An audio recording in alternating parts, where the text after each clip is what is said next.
नूर अहमद जी, क्या कहेंगे, जनसंख्या नियंत्रण कानून आना चाहिए अब जिस तरीके से जनसंख्या बढ़ी है?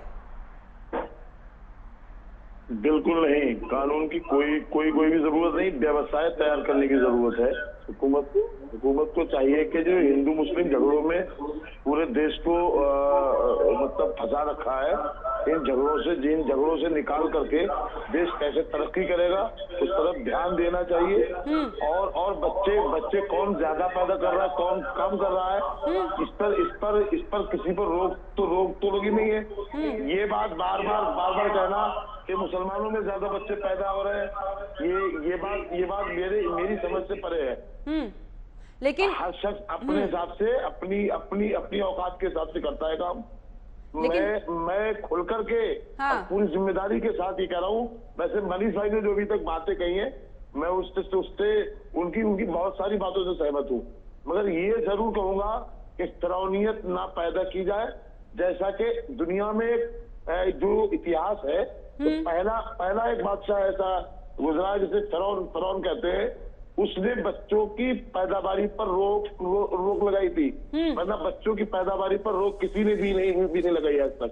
और हाँ, दूसरा ये चाइना में हाल ही में वन चाइल्ड का जो मामला आया था, जिस पॉलिसी को उसने अब वापस ले लिया है, इस पर हमें तवज्जो देने की जरूरत है। बच्चे कितने पैदा करना चाहिए, क्या खाना चाहिए, क्या पहनना चाहिए, ये हमारे और दीगर नागरिकों की अपनी इच्छा पर छोड़ना चाहिए। हुकूमत को व्यवसाय पैदा करना चाहिए, हुकूमत को हालात बनाने चाहिए। हिंदू मुस्लिमों के झगड़ों, लेकिन नूर अहमद जी, जिम्मेदारी तो हमारी भी बनती है ना, सब कुछ सरकार ही नहीं करेगी ना, जनसंख्या पर नियंत्रण तो हमारे लिए भी फायदेमंद हो सकता है। मतलब हम क्या खाएंगे, क्या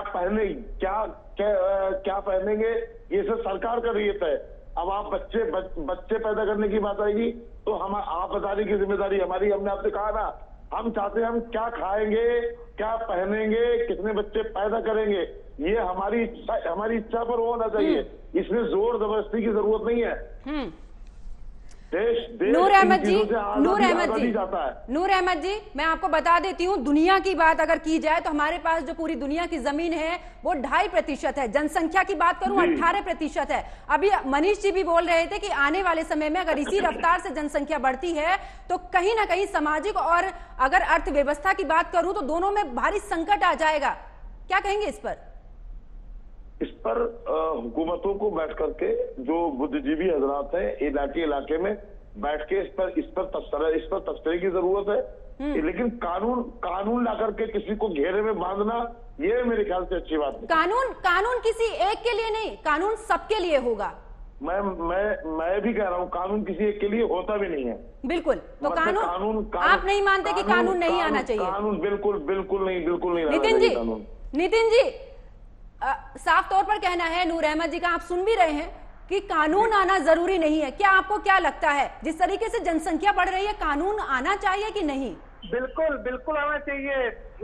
मैं आपको बताऊं यादव जी, मैं बिल्कुल इस कानून की बहुत जरूरत है। और देखिए, मैं नूर मोहम्मद जी को बताना चाहता हूं कि देखिए, अभी जो आपने बात कही कि कानून किसी एक वर्ग पे नहीं लागू होता, वो समाज के लिए लागू होता है, पूरे समाज वर्ग के लिए लागू होता है। तो सिर्फ आप जो मनीष जी ने कहा, देखिए फिर मैं उस बात को दोहराता हूँ कि अगर हम इस जनसंख्या बिल को नहीं लाएंगे तो आगे जो स्थिति कितनी भयावह होगी, आप उसकी कल्पना करिए। आप अभी समझ रहे हैं, आप देखिए, जैसे सरकार कहती है कि आप हेलमेट लगाइए, क्यों कहती है आप बताइए? सरकार को क्या करना है? एक्सीडेंट आपका होगा, मरेंगे आप, लेकिन सरकार आपको हेलमेट ना लगाने का चालान करती है ना, इसलिए कि आपकी सुरक्षा के लिए करती है, और आपकी सुरक्षा के लिए आपसे पैसा देती है। वो सरकार नहीं जाती है, एक्सीडेंट आपका होता है, घर वाले आपके दुखी होते हैं, लेकिन सरकार उसको लायबल करती है, आपको कहती है कि आपको हेलमेट लगाना पड़ेगा। इसीलिए सरकार चाहती है कि जो स्थितियां बन रही है, और जिस हिसाब से हम 70 साल से कहां पहुंच गए, अभी और भयावह स्थिति बना है, इसलिए इस कानून का आना बहुत जरूरत है। और मैं सरकार से आपके चैनल के माध्यम से अनुरोध करता हूँ कि इस बिल को तुरंत लागू करे। पूरे देश को हिंदू मुस्लिम झगड़ों में मुलव्विस कर रखा है मौजूदा हुकूमतों ने। इस पर तवज्जो देने की जरूरत है। तरफ दंगे हुए? जरा बताइए, आप से इसी सरकार पर उंगली क्यों उठाते हैं हमेशा? आप लोगों को पीछे से एक सरकार मिलती है। अरे आप बताइए मुझे, जब कश्मीर के दंगे हो रहे थे, जब हिंदू मारे जा रहे थे, तब आपने हिंदू को कैसे कहा? हम समाजवादी पार्टी, अरे सुनिए नितिन भाई, हम समाजवादी पार्टी या किसी और पार्टी के प्रवक्ता नहीं है। तो फिर आपने हिंदू मुस्लिम का नाम अभी क्यों लिया?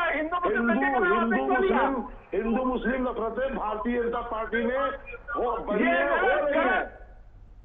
टीवी डिबेटों में हिंदू मुसलमानों के सिवा कुछ नहीं, यहाँ भी इसीलिए बताया गया है। याद करिए, कश्मीर में हिंदू पंडितों को किसने मारा था? बताइए आप, बताइए नितिन जी मुद्दे से नहीं, नितिन जी मुद्दे से नहीं भटकना है, बात जनसंख्या पर है, जनसंख्या पर बोलिए नितिन जी। मैं तो मुद्दे पे कह रहा हूँ कि सरकार को कानून लाना चाहिए, और मैं इसका पूरा हम इसका समर्थन करते हैं। हिंदू महासभा आती हूँ, मनीष गुप्ता जी आपके पास आऊंगी, बिल्कुल। ये भ्रम फैलाना छोड़ दीजिए। लेकिन बात की जाए नूर अहमद जी, अगर इस दौरान आंकड़ों की बात की जाए तो मुस्लिम आबादी ज्यादा बढ़ी है हिंदुओं के मुकाबले, क्या कहेंगे इस पर? क्या परेशानी हो रही है इससे? जनसंख्या बढ़ना कोई परेशानी नहीं है, बिल्कुल नहीं, कोई परेशानी नहीं है। जब जमीन नहीं रहेगी तो आप कैसे कह सकते हैं? जमीन नहीं रहेगी कहाँ कौन कह रहा? अरे कौन कह रहा जमीन नहीं मिलेगी?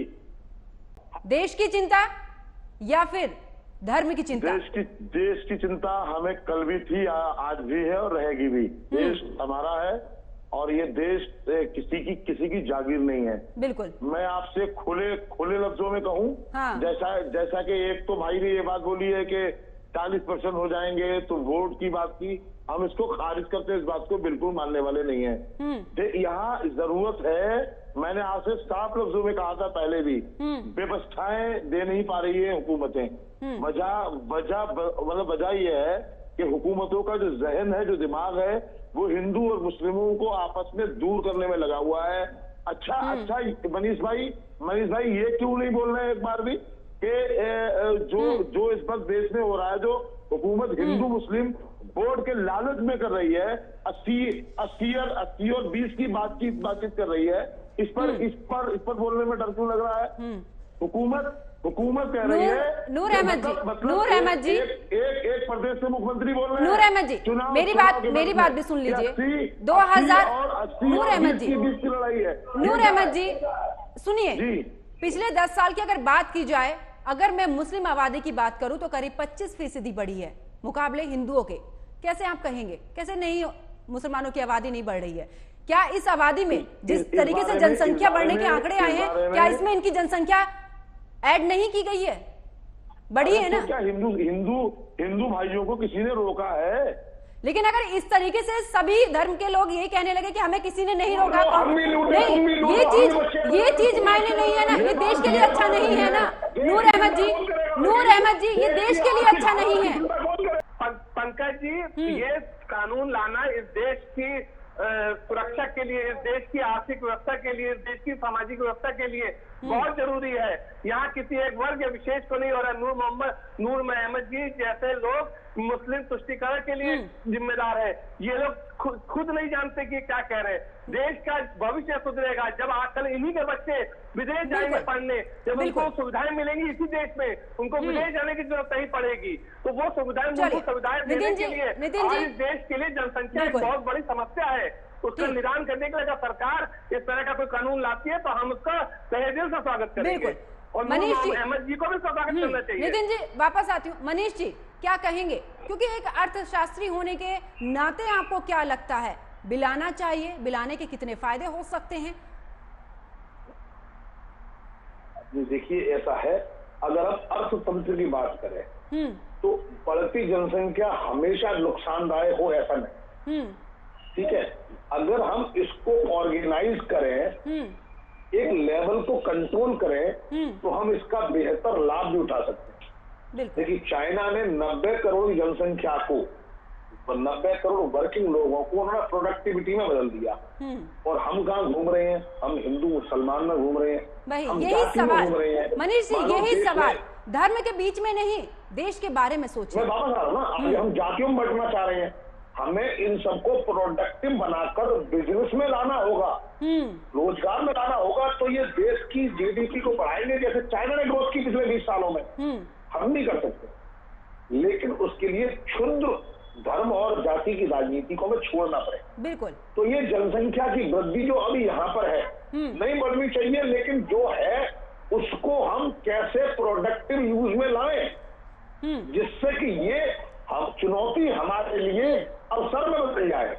मानो मोदी जी कहते थे आपदा में अवसर, मानो ये अपने पास ज्यादा संख्या है तो ज्यादा संख्या ज्यादा व्यापार करे, लेकिन हमें एक बात और समझनी पड़ेगी, जितनी ज्यादा जनसंख्या हो कहीं ना कहीं रहेगी तो सही। जैसे जैसे वो जमीन पर घर बनेंगे तो हमारी कृषि योग्य जमीन घटती जाएगी, और कृषि योग्य जमीन घटेगी तो हमारे फ्रूट प्रोड्यूस जो एग्रीकल्चर प्रोड्यूस है वो कम होते जाएंगे। ज्यादा जनसंख्या कम प्रोड्यूस, और जो जनसंख्या कमाएगी तो इनकी कीमतें आसमान पर होंगी। तो हमारे को खाना मयसर नहीं होगा, हमें ब्राजील जैसे देशों से, अमेरिका से, कनाडा जैसे मुल्कों से हाथ फैलाना पड़ेगा, भैया उधार दे दो, पैसे लेके दे दो, खाना दे दो। खाने जैसी बेसिक चीज में पीछे हो जाएंगे। हमारी पूरी अर्थनीति की बात छोड़ दीजिए, अर्थशास्त्री होने के नाते जो जो भी समस्या है वो आपने रखी। नूर अहमद जी क्या कहेंगे, जिस तरीके से अभी मनीष जी ने पूरी जो बातें हैं वो रखी हैं, क्या क्या समस्याएं आ सकती हैं, क्या कहेंगे इस पर? देखिए, हमारा जो मानना है वो ये है कि हमें रिस्क देने वाला हमारा परवरदिगार है। हम अपने रब पर यकीन करते हैं कि रोजी रोटी मुहैया कराने वाला वो है। जब उसने पैदा किया है तो यकीनन वो खाने को देता है। अभी मनीष भाई से पहले नितिन भाई लव जिहाद और उसकी बात पर ले आए ने, मुद्दा मिला हमने बोला था। मैं इनसे कहूंगा जो आपके यहाँ बजरंग दल से लेकर के आरएसएस और उसकी तमाम उसके साए तले चलने वाली तहरीकें तंजीमें जो इनाम बांट रही हैं मुस्लिम। नूर अहमद जी समय कम है, जल्दी से अपनी बात पूरी कीजिए। उनके लिए क्या करेंगे आप?